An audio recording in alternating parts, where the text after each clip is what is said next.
Hello friends, welcome to your own channel daily stock. तो आज हम बात करने वाले एक ऐसी Indian private sector bank company के बारे में जो सिचुएटेड है मुंबई में और बहुत सारी प्रोडक्ट्स और सर्विस दैट इज बैंकिंग के रिलेटेड बहुत सारी सर्विस प्रोवाइड करता है। Financial service for corporate sector as well as retail customer के लिए बहुत सारी सर्विस प्रोवाइड करता है। उसमें से personal finance, investment banking, life insurance या वेल्थ मैनेजमेंट या म्यूचुअल फंड रिलेटेड कोई भी अगर समझ लो आपको काम करना हो तो ये कंपनी बहुत ही अच्छी तरह से अच्छा खासा रिटर्न आपको जनरेट करके देती है। और इसकी जो सब्सिडरीज है, सब्सिडरीज के अंदर सबसे पहली नाम है वो है Kotak securities, Kotak life insurance और बहुत सारी ऐसी कंपनियां हैं जो इसकी सब्सिडरीज है और जो फाउंड हुई थी 2003 फरवरी में। और जो इसके फाउंडर है वो है उदय कोटक। तो आज हम बात करने वाले हैं कोटक महिंद्रा बैंक के बारे में। कंपनी किस तरह से काम करती है, कंपनी का जो बैंकिंग मॉडल है वो किस तरह से है, और कंपनी ने अभी 2020 में रिसेंटली बहुत ही अच्छा खासा प्रॉफिट जनरेट किया है। तो वो कंपनी किस तरह से कर पाई, किस तरह से कंपनी अपने एक्सपेंडिचर को कम किया, तो उन सब चीज़ों के बारे में हम जानने वाले हैं। तो आपको याद दिला दूं कि अगर अभी तक आपने हमारे इस चैनल को सब्सक्राइब नहीं किया हो तो चैनल को ज़रूर सब्सक्राइब कर दीजिएगा, ताकि आपको daily updates, daily share market के रिलेटेड कोई भी अपडेट्स हो तो आपको आराम से देखने को मिल सके। हमारा इंस्टाग्राम पेज भी है, तो अगर आपको शेयर मार्केट के रिलेटेड कोई भी न्यूज़ चाहिए, अप टू डेट या अप टू टाइम चाहिए हो, तो हमारे इंस्टाग्राम पेज को भी फॉलो कर दीजिएगा। उसकी लिंक भी हमने डिस्क्रिप्शन में दे रखी है। तो हम बात कर लेते हैं company that is Kotak Mahindra bank के बारे में कि कंपनी किस तरह से काम करती है। फर्स्ट ऑफ ऑल एक ऐसी बैंकिंग कंपनी है जो कि both that is commercial banking और इन्वेस्टमेंट बैंकिंग के रिलेटेड कोई भी जो भी काम होते हैं वो सब काम करती है, जो कि बहुत ही अच्छी बात है। और जो होलसेल बिजनेस या बैंकिंग ट्रांजेक्शनल ब्रांच के बिजनेस होते हैं retail side as well as जो भी इंस्टीट्यूशनल इन्वेस्टर साइड के कोई भी बिजनेस रिलेटेड कोई भी अप्रोच होते हैं, तो ये कंपनी बहुत ही अच्छी तरह से इसको करती है। कंपनी के मार्केट कैपिटलाइजेशन के बारे में बात कर ले तो कंपनी का मार्केट कैपिटलाइजेशन है 3,11,804.11 थाउजेंड करोड़ रुपीज़ का कंपनी का मार्केट कैपिटलाइजेशन है, जो कि बहुत ही बड़ी बात है। मार्केट कैपिटलाइजेशन मतलब क्या, इसके जितने भी नंबर ऑफ शेयर्स मार्केट में है उसको अगर आप करंट मार्केट प्राइस से मल्टीप्लाई कर दोगे तो उसका आपको मार्केट कैपिटलाइजेशन जानने को मिल जाएगा। बात कर लेते हैं कंपनी के बारे में, तो जो इसका शेयर का पी रेशियो है वो है 34.44, जबकि इंडस्ट्री का पी है सिर्फ 28.51। बट ऑल दो अगर समझ लो आप इंडस्ट्री के पी से इस शेयर को कंपेयर करते हो तो ये अभी जो वैल्यूएशन पे है, करंटली जो पोजीशन पे है, करंटली जो प्राइस वैल्यू पे अवेलेबल है वो ज़्यादा है in comparison to other sector के जो भी बैंक है उनका जो पी निकल के आता है वो है 28.51, जबकि इस शेयर का है 34.44। तो आपको देखने को मिल सकता है कि आपको इंडस्ट्री के पी से थोड़ा महंगा मिल रहा है, पर ये प्रीमियम स्टॉक है और ये भी प्रीमियम वैल्यूएशन पे। आप थोड़ा इस पर अगर करेक्शन देखोगे तो आप इस शेयर में इन्वेस्ट करना चाहो तो कर सकते हो। इसकी बात कर ले इस शेयर की बुक वैल्यू के बारे में, तो इस शेयर का जो बुक वैल्यू निकल के आ रहा है वो है इसका 374.24 रुपीज़, और इसका earning per share that is EPS भी इसका निकल के आ रहा है 45.74 रुपीज़। और जो इसका price to book value that is PV ratio है सेक्टर के पीवी से वो भी महंगा है, दैट इज 4.21 रुपीज़। और इसकी जो फेस वैल्यू है निकल के आ रही है वो है 5 रुपीज़।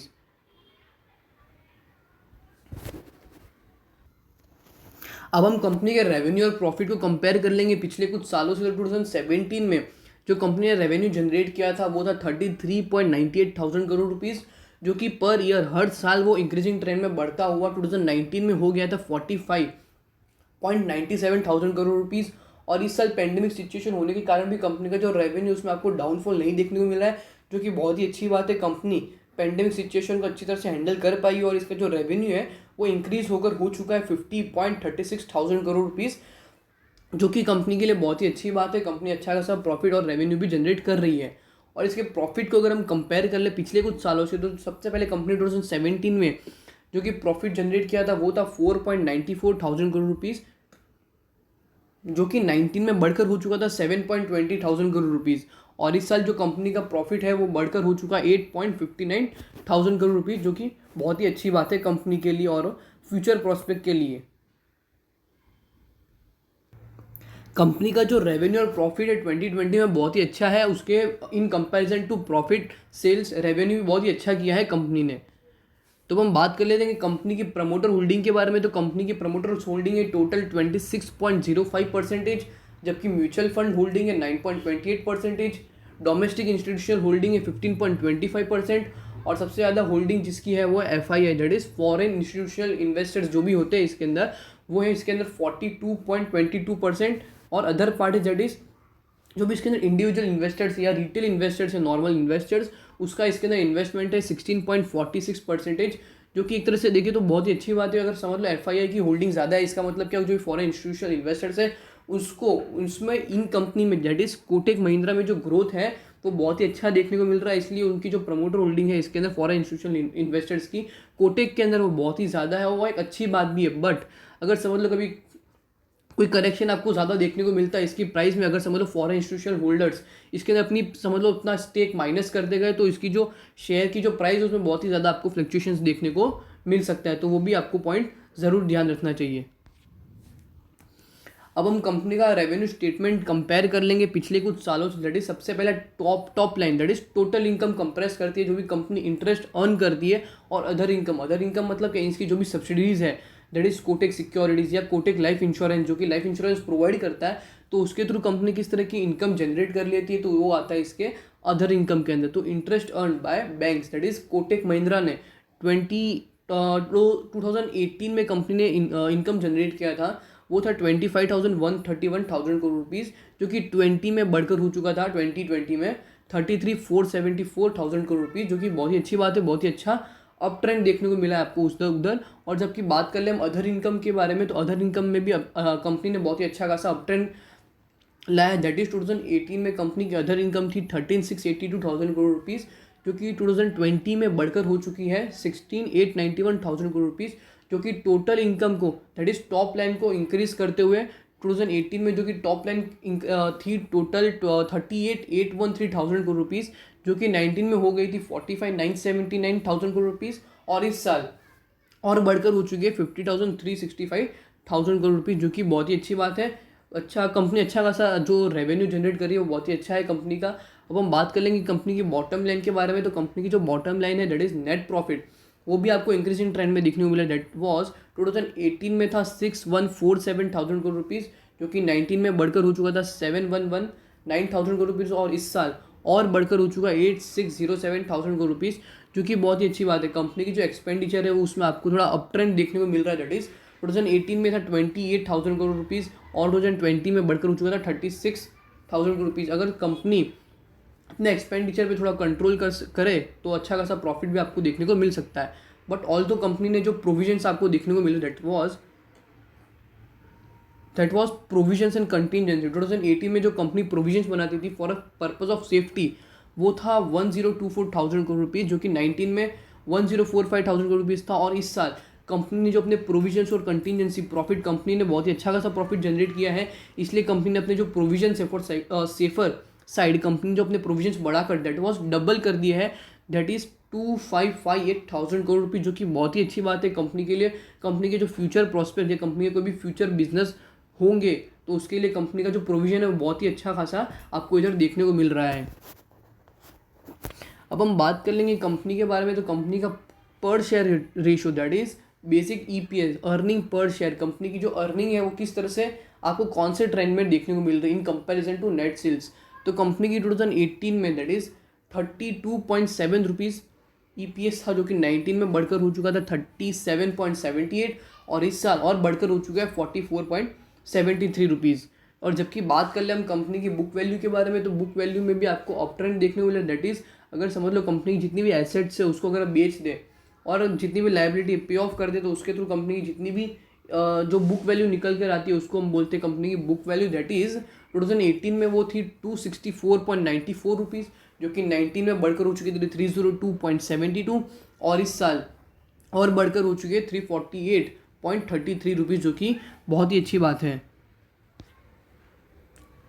अब हम कंपनी के मार्जिन रेशियोज कंपेयर कर लेंगे, तो मार्जिन रेशियो में जो सबसे पहला रेशियो निकल कर आ रहा है वो है इसके net interest margin percentage. Net interest margin percentage up trend में हो तो बहुत ही अच्छी बात है। नेट इंटरेस्ट मार्जिन मतलब क्या हो गया, कंपनी की जो भी इंटरेस्ट पेमेंट होते हैं वो कंपनी किस तरह से पे कर पा रही है, तो वो आपको बताते हैं net interest margin percentage. That is 2018 में था 3.74%, 2019 में हो गया था 3.73, और इस साल बढ़कर हो चुका है 3.96%।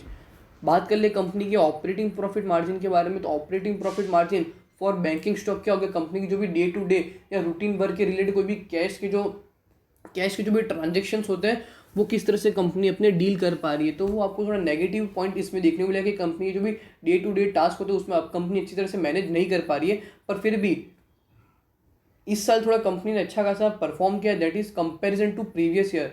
2018 में जो था -29.98%, जो कि 19 में था -29.81%, और इस साल कंपनी का जो ऑपरेटिंग प्रॉफिट मार्जिन परसेंटेज है वो हो चुका है घटकर -24.74%।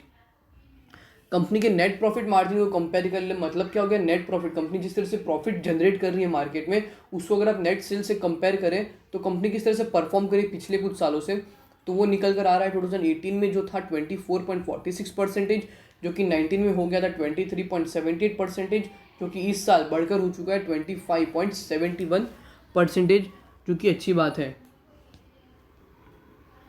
अब हम कंपनी के रिटर्न रेशियोज कंपेयर कर लेंगे पिछले कुछ सालों से। तो रिटर्न रेशियो में सबसे पहला जो रेशियो निकल कर आ रहा है वो है रिटर्न ऑन नेटवर्थ या रिटर्न ऑन इक्विटी परसेंटेज। इसका मतलब क्या है, जो भी इक्विटी शेयर होल्डर्स है कंपनी के, मतलब कि जो भी इक्विटी शेयर होल्डर जो कंपनी में इन्वेस्ट करते हैं फॉर बेटर ग्रोथ, या इसके जितने भी इन्वेस्टर्स है जो जितना पैसा उसके अंदर इन्वेस्ट करे उसके थ्रू कंपनी कितना उनको रिटर्न इन परसेंटेज फॉर्म लाकर दे रही है। दैट वाज 2018 में था 12.28%, जो कि 19 में बढ़कर हो चुका था 12.46%, और इस साल वो बढ़कर हो चुका है 12.89%। रिटर्न रेशियो में जो दूसरा निकल कर आ रहा है वो है ROCE परसेंटेज। ROCE मतलब क्या, return on capital employed. Company अपने बिजनेस में जितना ही पैसा इन्वेस्ट करती है अपने दूसरे प्रॉस्पेक्ट या बिजनेस के लिए, कोई भी अच्छा खासा नया प्लान कोई हो कंपनी का, तो जितना ही पैसा कंपनी बिजनेस में इन्वेस्ट करती है उसके थ्रू कंपनी कितना पैसा रिटर्न में पाती है, तो वो आपको बताता है ROCE परसेंटेज। दैट वाज 2018 में था 3.15%, जो कि 19 में घटकर हो चुका था 3.08%, और इस साल फिर से बढ़कर हो चुका है 3.29%। जो तीसरा रेशियो है वो है रिटर्न ऑन एसेट परसेंटेज, मतलब क्या कंपनी के जितने भी मार्केट में जितने भी एसेट्स हैं वो एसेट्स के ऊपर कंपनी कितना परसेंटेज ऑफ रिटर्न दे पा रही है, तो वो आपको बताता है रिटर्न ऑन एसेट्स परसेंटेज। कोई भी इन्वेस्टर से एनालिस्ट हो तो उस कंपनी के जो रिटर्न ऑन एसेट है वो ज़रूर देखता है बिफोर इन्वेस्टिंग। जो था 2018 में 1.83%, जो कि 19 में हो गया था 1.82%, और इस साल फिर से बढ़कर हो चुका है 1.93%। अब हम कंपनी के थोड़े बहुत अदर रेशियोज देखेंगे, मतलब आप जैसे जानती है हम कोई बैंकिंग स्टॉक को कंपेयर कर रहे हैं तो बैंकिंग स्टॉक को कंपेयर करने के लिए हमको कासा रेशियो और कैपिटल एडिक्वेसी रेशियो ज़रूर पता होनी चाहिए। जो कि कासा रेशियो मतलब क्या हो गया, करंट अकाउंट और सेविंग अकाउंट का जो रेशियो होता है वो आपको बताता है कासा परसेंटेज।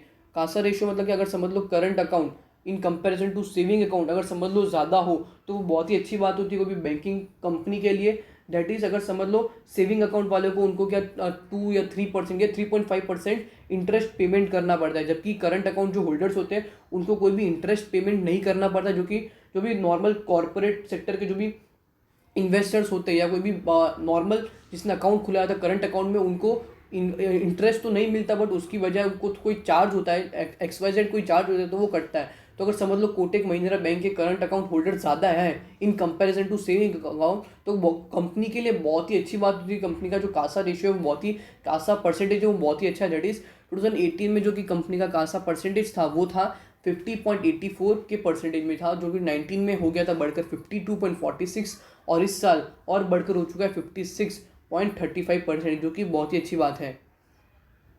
बात कर ले कंपनी की कैपिटल एडिक्वेसी रेशियो के बारे में, तो कैपिटल एडिक्वेसी रेशियो मोस्टली होना चाहिए कम। जितना अगर समझ लो कंपनी का कैपिटल एडिक्वेसी रेशियो कम हो तो बहुत ही अच्छा इंडिकेशन होता है कंपनी के लिए। दैट वाज 2018 में था 18%, 19 में हो गया था 17%, और इस साल फिर से बढ़कर हो चुका है 18%।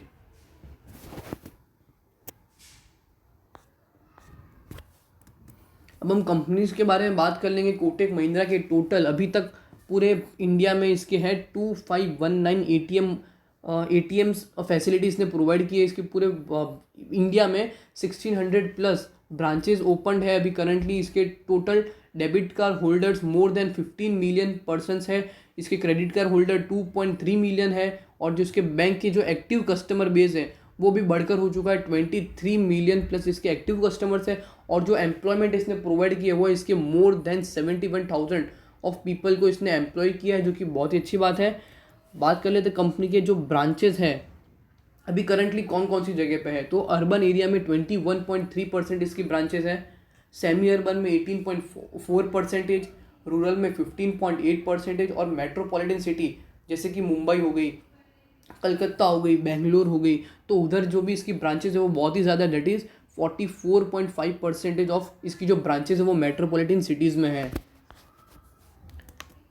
अब हम इसके नेट इंटरेस्ट इनकम कंपेयर कर लेंगे पिछले कुछ सालों में, तो जो कंपनी की जो नेट इंटरेस्ट इनकम जो CAGR निकल कर आता है वो आपको 2019-20 में इंक्रीजिंग ट्रेंड में, बढ़ते हुए ट्रेंड में 17% के CAGR से बढ़कर हो चुका है 17,574 करोड़ रुपये, जो कि बहुत ही अच्छी बात है।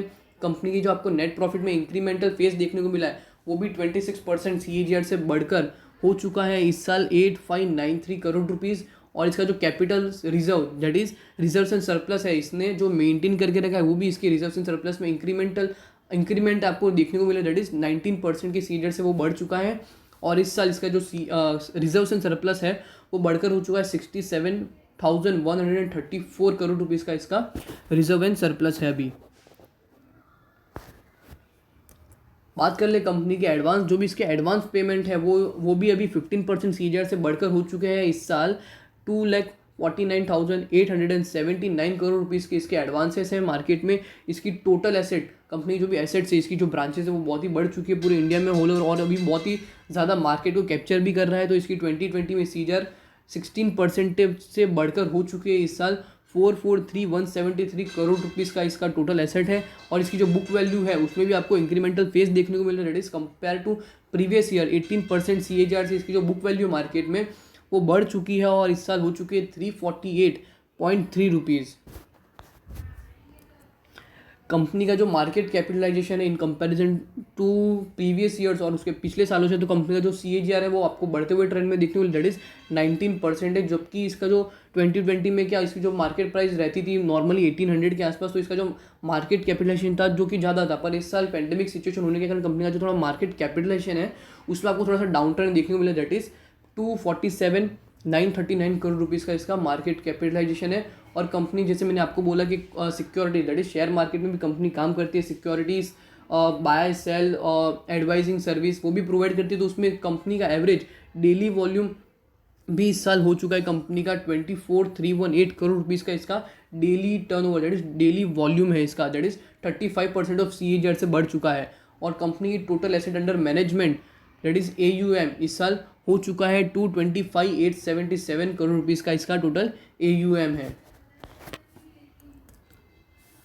अब हम बात कर लेंगे कंपनी की टोटल जो भी सर्विसेज प्रोवाइड करता है उसकी किस तरह की ब्रांचेस है, उन सब चीज़ों के बारे में बात कर लेंगे। तो सबसे पहले है बैंकिंग सर्विस, फिर है car finance, life insurance, securities market, mutual fund, general insurance, और जो बिजनेस के जो भी माइक्रो फाइनेंस के जो भी लोन्स होते हैं वो प्रोवाइड करती है। तो उसमें भी कंपनी का अच्छा खासा पैसा उसके अंदर जनरेट होता है, अच्छी खासी इनकम भी जनरेट होती है उसके अंदर। आप इस पिक्चर को पॉज करके देख सकते हैं कंपनी के किस तरह के ब्रांच नेटवर्किंग है इन कंपैरिजन टू 2017, 18, 19 और 20। अभी हम बात कर लेंगे कंपनी का शेयर करंटली मार्केट में कितने पे ट्रेड कर रहा है, दैट इज 1580.70 रुपीज़ पे करंटली मार्केट का शेयर ट्रेड कर रहा है। और आज भी यह शेयर 2% भाग चुका है, दैट इज 33.3 रुपीज़ कंपनी का जो शेयर है वो बढ़ चुका है। अगर बात कर ले कंपनी के बारे में, तो कंपनी का भी जो शेयर था वो एक ही दिन में 10% भाग चुका था, क्योंकि कंपनी के जो रिजल्ट्स थे, फाइनेंशियल रिजल्ट्स था Q2 का जो बहुत ही अच्छा आया था, और कंपनी ने 2000 करोड़ रुपीज़ का जो नेट प्रॉफिट जनरेट किया था, जो कि अनएक्सेप्शनल था, क्योंकि कंपनी ने जनरेट किया। और जो कंपनी का शेयर था उस टाइम 10% भाग चुका था। बट ऑल्दो अगर आप अभी भी इसमें इन्वेस्ट करना चाहते हो, इसका जब मोर दैट इज 5 ईयर का एक हाई कंपेयर करोगे तो वो है 1740.0 रुपीज़, मतलब 1740 का इसका हाई है। अगर आप इसमें इन्वेस्ट करना चाहते हो तो इसमें थोड़ा करेक्शन आ जाए, या 1500 से नीचे या 1450 के अगर समझ लो लेवल पर आ जाए, तब आप इसमें इन्वेस्टमेंट करना चाहो तो आप इसमें डीप में बाय करना चालू कर सकते हो। तो होप करता हूँ कि आपको कोटक महिंद्रा बैंक का जो एनालिसिस अभी हमने किया वो अच्छा लगे। अगर आपको वीडियो अच्छा लगे तो वीडियो को लाइक और शेयर ज़रूर कर दीजिएगा। Thank you.